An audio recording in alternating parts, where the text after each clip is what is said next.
ዛሬ ይህንን ከተረጅነትን ከመቀነስ አኳያ በዋናነት አንዱ የፓርቲ ኢኒሼቲቭ ተግባር ነው። ተረጅነትን መቀነስ ሲባል ካሁን በፊት እንደሚታወቀው በአካባቢያችን ያሉ የተረጅነት ፍላጎቶች እየጨመሩ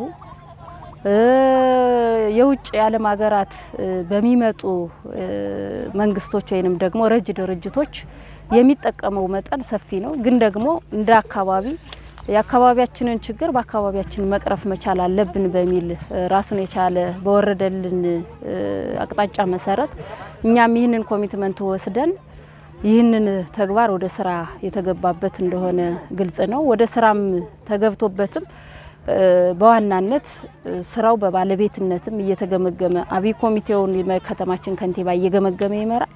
የቴክኒክ ኮሚቴውንም ደግሞ በፖለቲካና አቅም ግንባታ ዘርፍ እየተገመገመ እየተመራ ያለበት ሁኔታ ነው ያለ።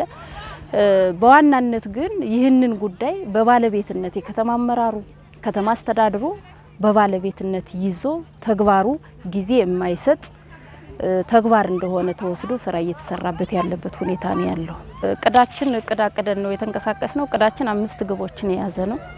ከአምስቱ ግብ አኳያ የመጀመሪያው ግብ የእርሻ መሬት ልየታ ነው።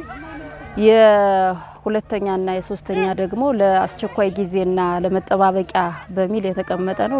በአራተኛ ደረጃ በግባችን ያስቀመጥ ነው የመካዝን ዝግጅት ነው በተመለከተ ነው።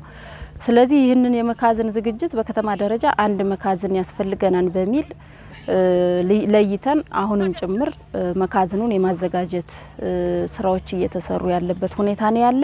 ከማህበረሰባችን የሚጠበቀው እንግዲህ ሁሉም አካል የድርሻውን መውሰድ መቻል አለበት በሚል ነው እኛም እየተነጋገርንም ያለ ነው እየተግባባንም ያለንበት። የትኛውም ማህበረሰብ የድርሻውን መወጣት አለበት። ይህ መሬት ልየታና ይህ ብቻ አይደለም።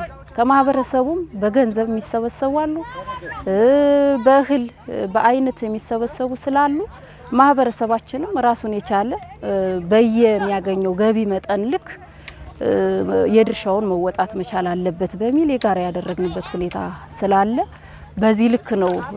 ረዘም ላለ ወይ ጊዜ እንዲቆይ ደግሞ መካዝናችንን ጥራቱን የጠበቀ መካዝን ከማዘጋጀት አኳያ እሱን ስራ እየተሰራ ያለበት ሁኔታ ነው ያለ።